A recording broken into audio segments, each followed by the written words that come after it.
Hello everyone, welcome back to my channel. Normal delivery के बाद या सिजेरियन डिलीवरी के बाद पीरियड्स कब आते हैं, किस तरीके के आते हैं, क्या प्रॉब्लम्स होती हैं, उसके बाद रेगुलर क्यों नहीं होते हैं पीरियड रेगुलर होते भी नहीं है, फिर भी कभी कभी बच्चा कैसे कंसीव हो जाता है, तो ये सारी बातें आज हम डिस्कस करने वाले हैं। गाइस, जब आपकी डिलीवरी होती है, चाहे वो नॉर्मल डिलीवरी हो या सिजेरियन डिलीवरी, जिसे सी सेक्शन डिलीवरी भी कहा जाता है, उसके बाद आप बच्चे को दूध पिलाना शुरू कर देती हैं। लेकिन कुछ लेडीज ऐसी भी होती हैं जो कि दूध नहीं पिलाती हैं। जो लेडीज दूध नहीं पिलाती हैं, उनका प्रोलैक्टिन हार्मोन्स ऊपर की तरफ नहीं जाता है। नॉर्मल से अगर मैं आप लोगों को बात बताऊं तो डिलीवरी होने के बाद आपका प्रोलैक्टिन हार्मोन्स ऊपर की ओर बढ़ जाता है, क्योंकि महिलाएं बच्चे को दूध पिलाना शुरू कर देती हैं, क्योंकि उस टाइम पे बॉडी ब्रेस्ट फीडिंग की तैयारी कर रही होती है। बच्चे को दूध पिलाने की वजह से भी शुरू में 2 से 3 महीने तक पीरियड्स नहीं आते हैं। ये एवरेज मोटे मोटे तौर पर है, क्योंकि हर लेडी अलग होती है, हर लेडी का सिस्टम हर लेडी अलग होता है, हार्मोन्स में भी चेंज आते रहते हैं। सवाल ये उठता है, प्रेगनेंसी होने के बाद ब्लड कब तक आता है। सबसे पहले मैं बात करूं, प्रेगनेंसी होने के बाद जो ब्लड होता है वो ब्लड नहीं होता है, उसे लोकिया कहा जाता है। धीरे धीरे उसका कलर चेंज होने लगता है, क्योंकि पहले वो रेड होता है, बाद में वो येलो हो जाता है, धीरे धीरे वो व्हाइट हो जाता है। या माँ बन चुकी हैं वो इस बात को जरूर ध्यान दी होंगी कि आपका जो नॉर्मल पीरियड होता है वो पीरियड अलग होता है, और प्रेगनेंसी के बाद वाला जो ब्लड होता है ये ब्लड अलग होता है। इसमें आपको पेन नहीं होने वाला है, ना ही पेट में जैसे पीरियड्स आते हैं तो अकड़न महसूस होती है, वो भी बिल्कुल भी नहीं होने वाला है। आपको खुद फील होने लगेगा कि ये पीरियड वाला ब्लड नहीं है, क्योंकि आपको पीरियड्स इतने सालों से आ रहे हैं, तो आप पीरियड्स के बारे में खुद फील कर सकती हैं।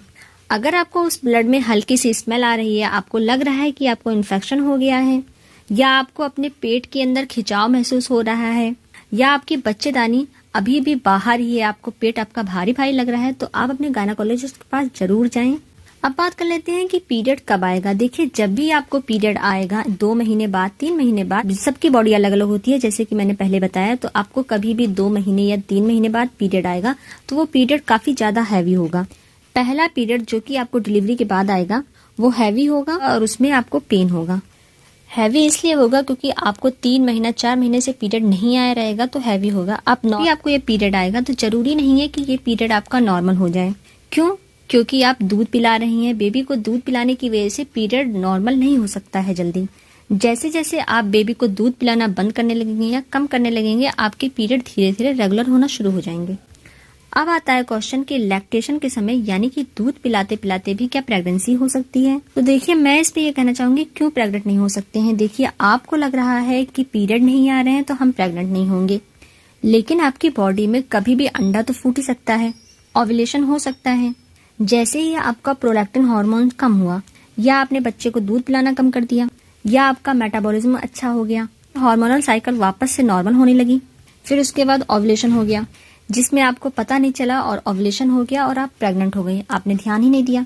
कई बार चक्कर में कितनी महिलाएं ऐसी होती हैं जिन्हें ये नहीं पता चल पाता है कि वो प्रेग्नेंट हो चुकी हैं, छोटे से बेबी को दूध पिलाती रहती हैं, उन्हें इतना ध्यान नहीं रहता है। क्यों? क्योंकि उस टाइम पे कभी कभी कितनी महिलाओं का पेट वैसे भी निकल जाता है, थोड़ी बहुत ज्यादा मोटी हो जाती हैं, तो उन्हें पता नहीं चल पाता है। तो प्लीज बी केयरफुल, आप अपना ख्याल रखें, ध्यान रखें अपना। आपको तीसरे महीने अगर पीरियड नहीं आए, फिर भी आपको चाहिए कि आप प्रेगनेंसी टेस्ट करवा लें। डॉक्टर के पास जरूर जाएं, उनसे अपनी प्रॉब्लम बताएं कि आपको पीरियड नहीं आ रहे हैं। वो आपको दवाइयां देंगे जिससे कि आपका पीरियड नॉर्मल हो जाएगा, आपका पीरियड आने लगेगा। पहला बेबी आपका छोटा है, तो आपको ये जरूर ध्यान देना है कि जब तक कि वो 2 या 3 साल का ना हो जाए, प्लीज सेकंड बेबी बिल्कुल ना करें। ऐसा फील हो रहा है कि आप प्रेग्नेंट हो गई हैं, तो प्लीज आप अपने डॉक्टर के पास जरूर जाएं, डॉक्टर से कंसल्ट करें। तो आई होप आज की वीडियो आप लोगों को पसंद आई होगी, और वीडियो पसंद आई हो तो दोस्तों लाइक और शेयर करना बिल्कुल ना भूलें। कल हम फिर एक नई वीडियो के साथ हाजिर होते हैं। जब तक लिए आप लोग अपना ख्याल रखें। Take care.